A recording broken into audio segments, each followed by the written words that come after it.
এক সাহাবা তার নাম উসাইদ ইবনে হুযাইর রাদিয়াল্লাহু তাআলা আন। এই উসাইদ ইবনে হুযাইর বলেন, রাতের বেলা আমি আমার ঘোড়ার আস্তাবলের মধ্যে কোরআন পড়তে লাগলাম। ঘোড়ার আস্তাবল, ঘোড়ার ঘর, ঘোড়া যে ঘরে ঘোড়া থাকে, আমি কোরআন পড়তেছিলাম। আমার বাচ্চা ইয়াহিয়া ঘুমায়, ওনার ছেলে ইয়াহিয়া ঘুমায়, ইয়াহিয়া নাম।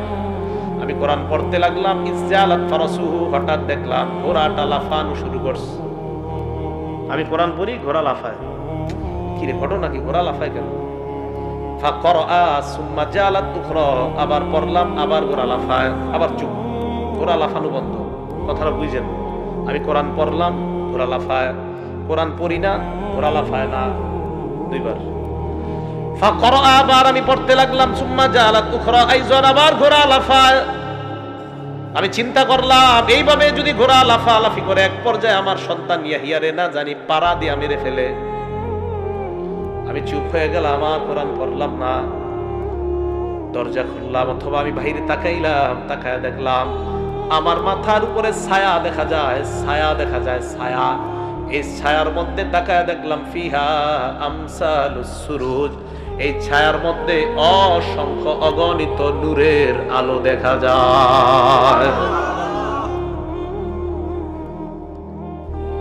আমি তাকায় দেখলাম এই আলোটা উপরের দিকে যায়, উপরের দিকে যায়, এক পর্যায়ে শূন্যের মধ্যে এটা গোপন হয়ে যায়। পরের দিন আল্লাহ নবীর কাছে আসলাম। আসার পর বললাম, ইয়া রাসূলুল্লাহ, ইয়া হাবিবাল্লাহ, গত রাত্রে এই ঘটনা ঘটছে। আমি কোরআন পড়লাম, আবার থামলাম। আমি কোরআন পড়লাম, ঘোড়া লাফায়, আবার থামলাম। আবার কোরআন পড়লাম, আবার ঘোড়া লাফায়, আবার থামলাম।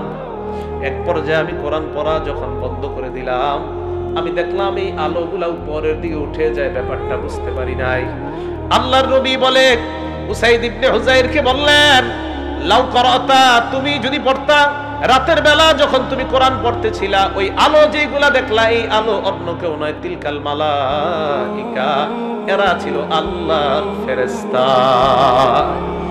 আল্লাহর ফেরেশতারা তোমার কোরআন তেলাওয়াত শুনতেছিল।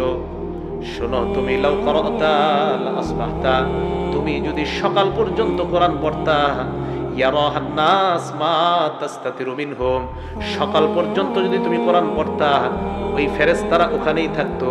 মানুষ তোমার বাড়ির সামনে দিয়ে যখন যাইতো, স্বচক্ষে আল্লাহর ফেরেশতাদেরকে দেখতো।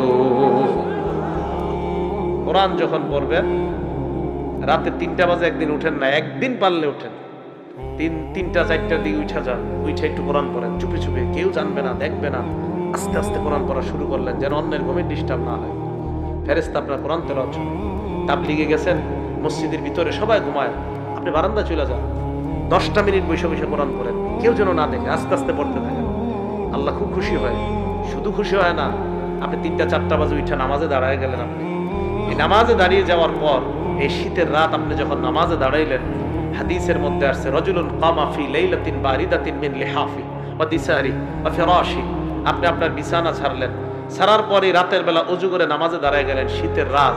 আল্লাহ পাক রব্বুল আলামিন আপনার এই আমল দেখা খুশিতে আল্লাহ হাসা শুরু করে দেন। হাসে হাসে, হ্যাঁ আল্লাহ হাসে।